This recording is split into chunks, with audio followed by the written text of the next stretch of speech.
하나님 말씀 오늘부터 고린도 전서를 하겠습니다.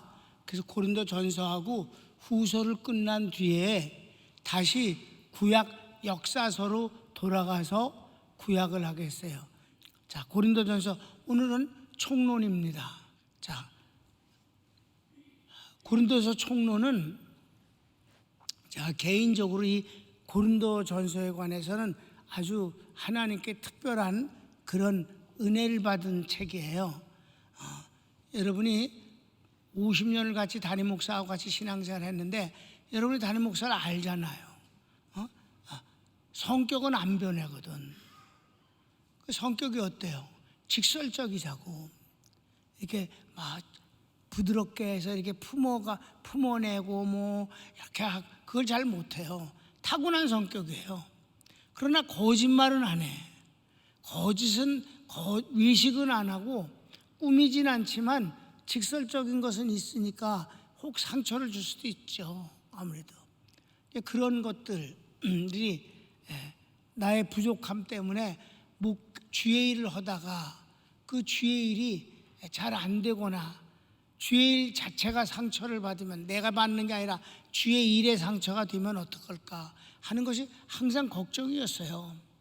그러니까 목회를 하기 전에부터 신학교에 다니면서부터 그게 항상 걱정이니까 하나님께 기도를 했어요.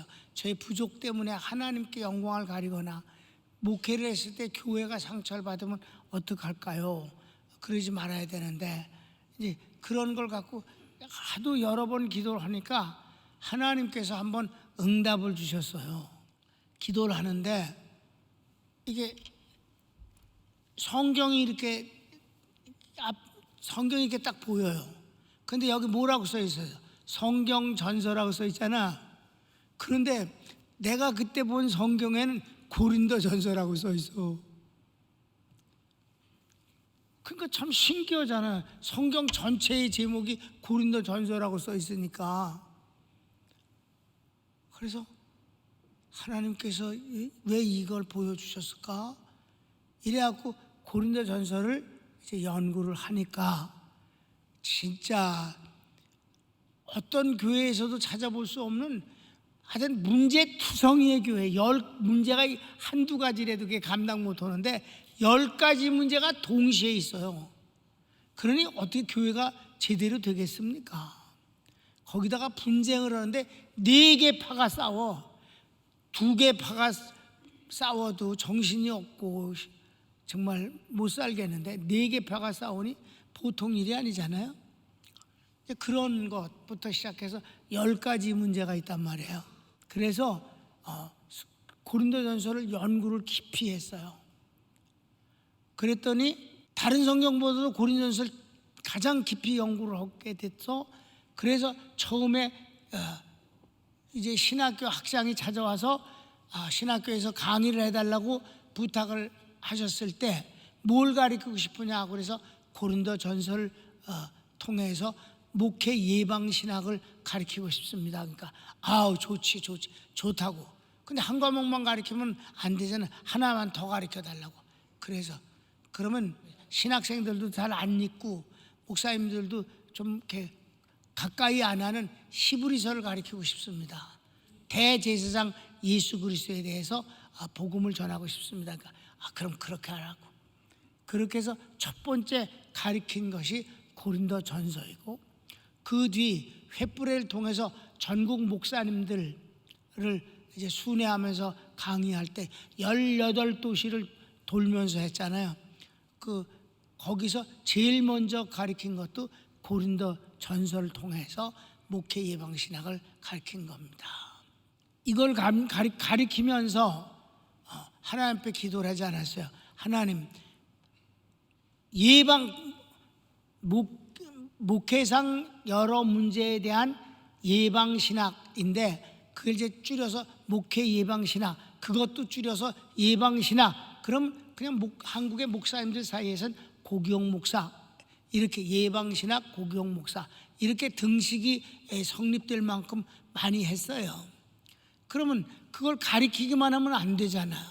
이제 목회 시작했으니까 하나님, 입으로 가리키기만 하는데 우리 교회는 이런 문제가 생기면 가리키는 게 거짓말이 되지 않겠습니까?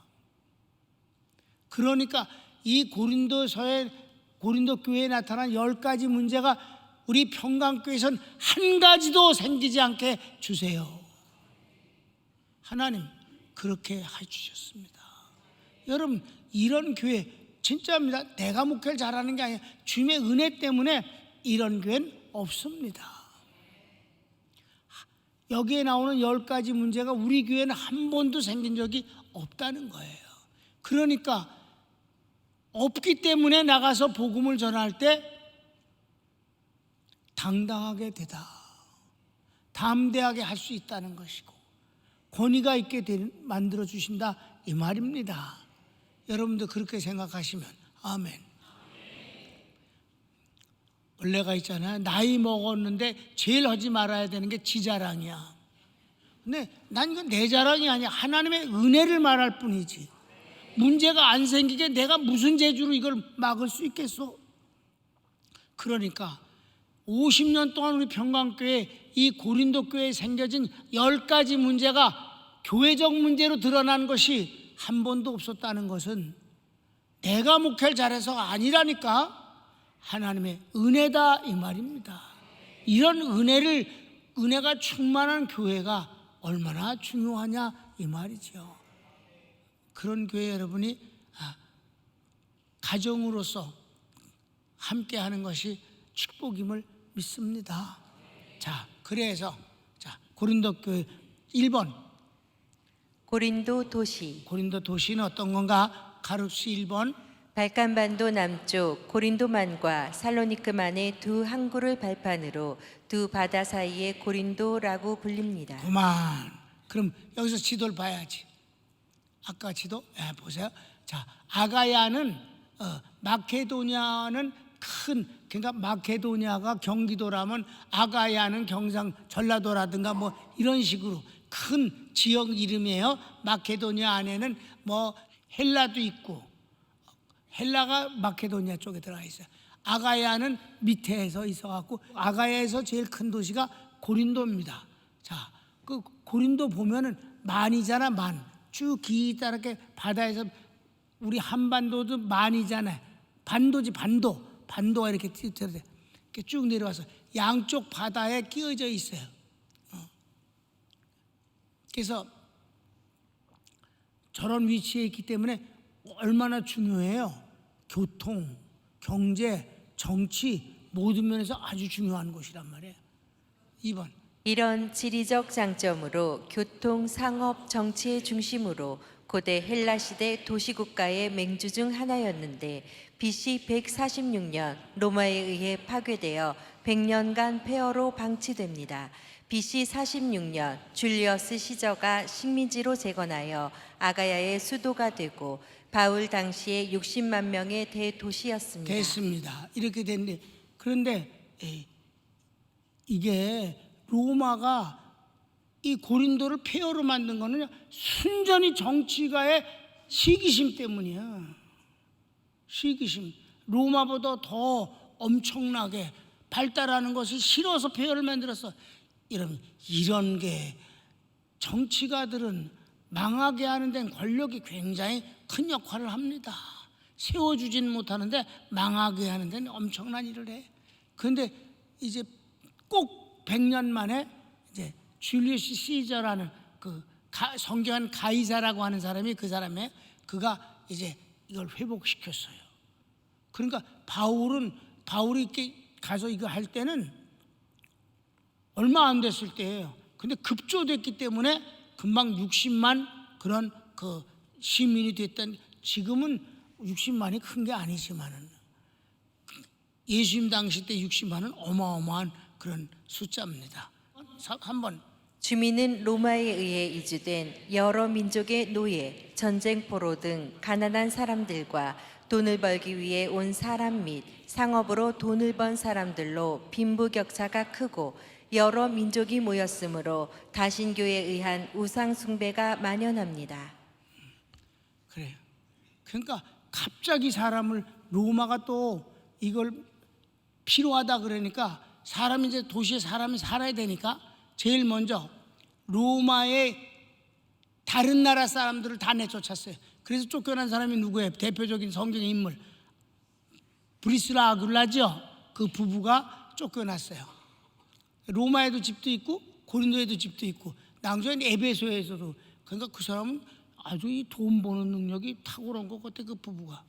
아무튼 거기다가 감옥에서 나온 놈들, 죄수, 전과자들 다 집어넣고 전쟁에서 포로로 잡아오는 것들 전부 일로 보내고, 그러니까 막 아주 분위기가 좀 그렇죠. 거기다 다민족이잖아요.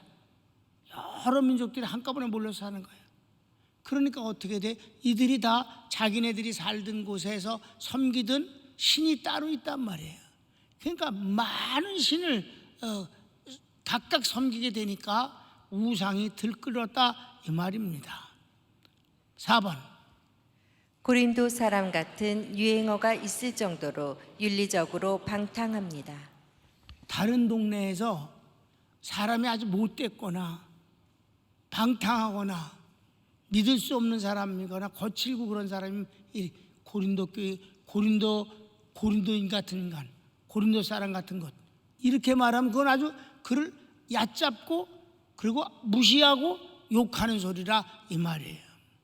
고린도 사람. 이게 유행어로 그때 당시 퍼져 있었어요. 그만큼 윤리적으로 정말 낮고 방탕한 삶을 살았어요. 지금도 고린도에 가면 바닷가에 제일 높은 언덕 위에 아주 돌로 엄청나게 지은 건물이 이제 허물어졌지만 그래도 이 기둥이 있고 벽이 좀 남아 있어요. 그게 뭐냐면 사랑의 여신 제사장, 사랑의 여신전이에요. 사랑의 여신을 섬기는 그런 그 제사 지내는 곳이에요. 사랑의 여신. 그러니까 이 사랑의 여신은 많은 우상이 있어도 이것만큼은 다 같이 섬겨. 그 사랑의 여신이 뭔데? 창녀들이에요. 창녀를 만나러 가는 그곳이 바로 그 어마어마하게 큰 건물이 창녀가 많이 사는 곳이에요. 그래서 그 사랑의 여신을 그 참배하러 가는 것이 곧 창녀를 만나러 가는 것이 바로 그거예요. 지금도 남아 있어요. 고린도는 그런 정도 도시였다. 2번 고린도 교회 시작. 고린도 교회. 읽읍시다. 설립자는 바울로 제2차 전도여행 경로 헬라의 아덴에서 홀로 도착하여 좋은 동역자 브리스길라 부부를 만나고 하나님의 응답에 힘입어 오직 예수님만을 성령님의 능력으로 전하여 교회가 세워집니다. 바울은 이곳에서 1년 반 동안 목회하는 동안 크게 부흥합니다. 바로 이 진짜 아주 어렵고 힘든 상황이라서 바울이 거기 가서 두렵고 떨었다 이렇게 표현했습니다. 분위기도 그랬고, 너는 또 그가 헬라에서 잘못해갖고 성령님의 도우심을 받지 못하는 상황이었기 때문에 그가 그랬다는 건 우리 공부 이미 했습니다.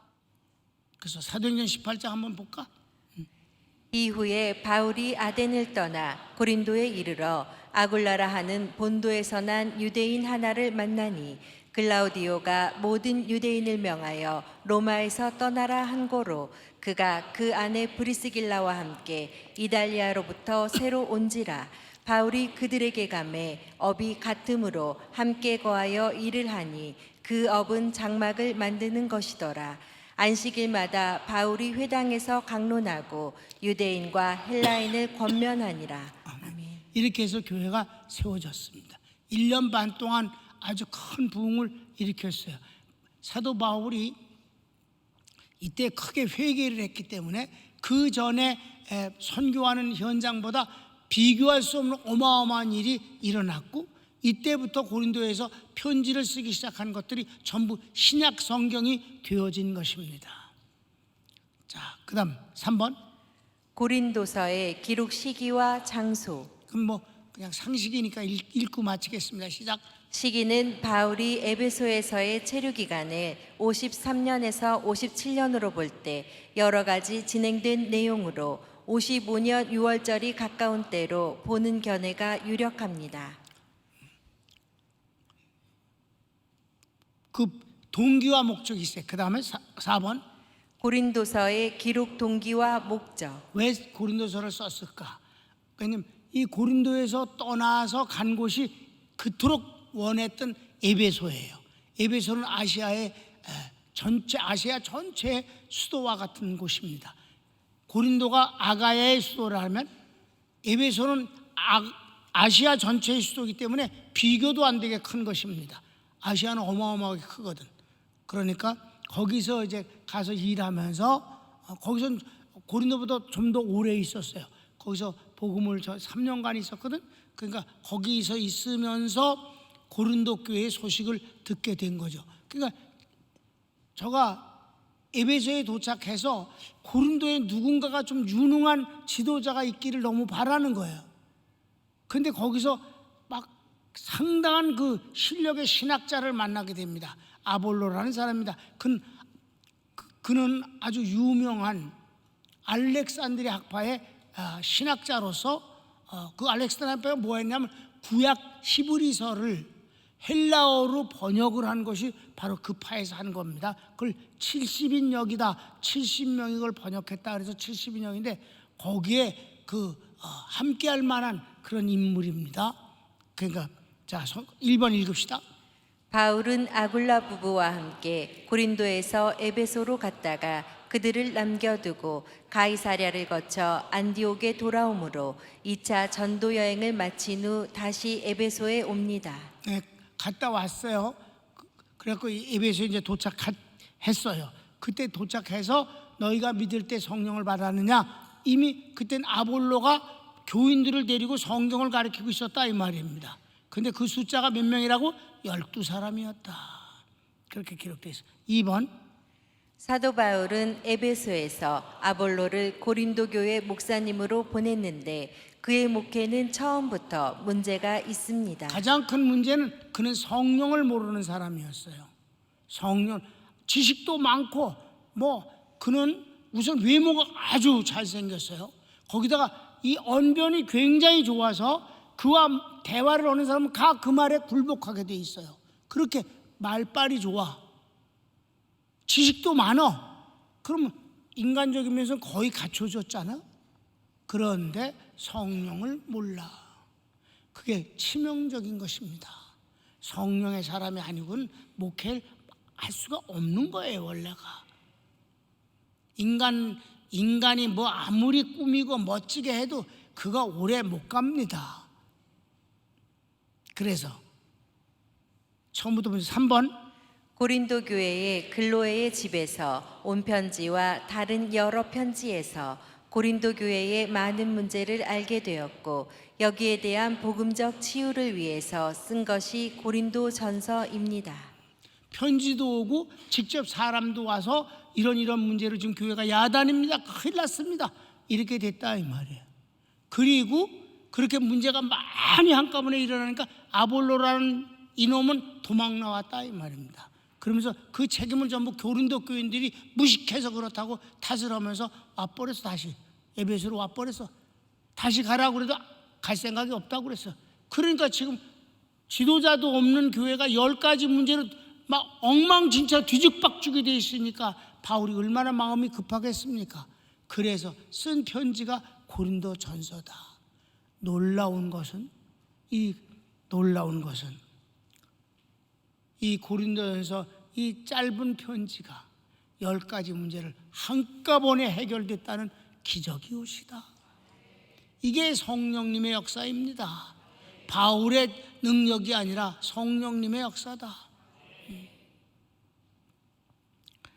자, 5번 마지막 보겠습니다.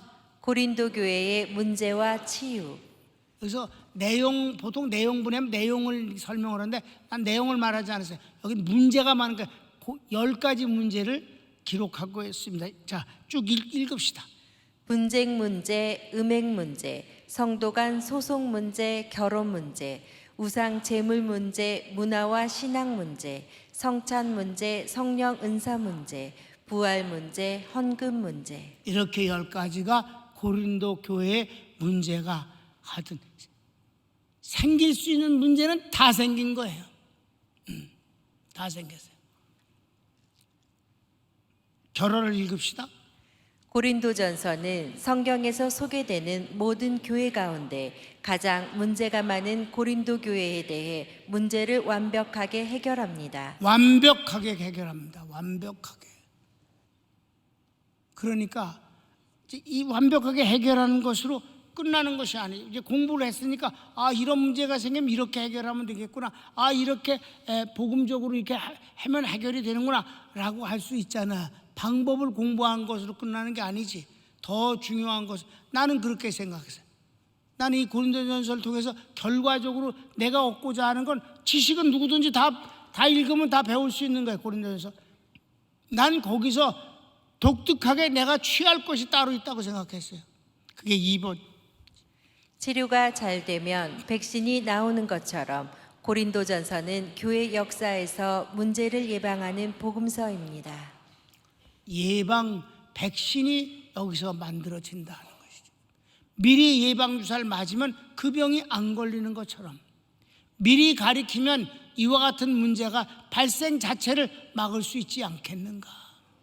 그러니까 그토록 하나님 앞에 간절히 나의 부족 때문에 문제가 생길까 봐 염려하였던 그런 것에 대해서 주님이 고린도전서를 환상해 보여주시고 고린도전서를 연구해서 그 공부를 하고 나니까 이 복음을 평소에 설교 가운데서 이렇게 전하면 사람들은 설교를 통해서 은혜를 받지만 마치 링거를 맞으면 링거 안에 필요하다면 영양제를 넣을 수도 있고 필요하면은 진통제를 넣을 수도 있고 필요하면은 항생제를 넣을 수도 있다 이 말입니다. 그러니까 교인들은 그냥 예배를 드리고 그냥 말씀을 통해서 은혜를 받지만 그 은혜 가운데서 나도 모르는 사이에 계속 들어오는 거지. 뭐가? 백신이. 그러니까 이런 문제가 생기지 아니하고 그냥 건강하게 지속될 수 있다는 뜻입니다. 그러니까 여러분이 만일에 부족함이 있거나 그랬을 때 하나님 앞에 그 문제를 놓고 기도하면 하나님은 그것마저도 더 아름답게 해줄 수 있는 방법이 있다는 사실을 믿으시기 바랍니다. 치유뿐만이 아니다.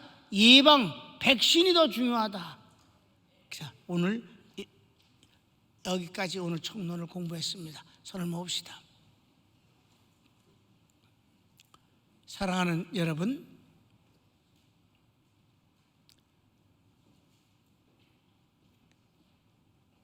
내가 부족한 것이 있어 그것 때문에 두려웠고 염려가 되고 걱정이 되는 것조차도 주님 앞에 맡겨보십시오. 주님은 그것마저도 은혜를 받을 수 있는 수단이 되고 그리고 시간이 된다는 것을 체험하게 될 것입니다. 그래서 우리가 약점과 부족함 때문에 망하게 하시는 이가 아니십니다. 연약한 가운데서 주시는 하나님의 은혜는 더 큽니다. 세상에 환난이 있습니까? 환난보다 더 큰 것이 하나님의 도우심입니다. 그래서 환난 때문에 망하지는 않는 것입니다. 다 같이 주여 한번 부르기도 할까요? 주여.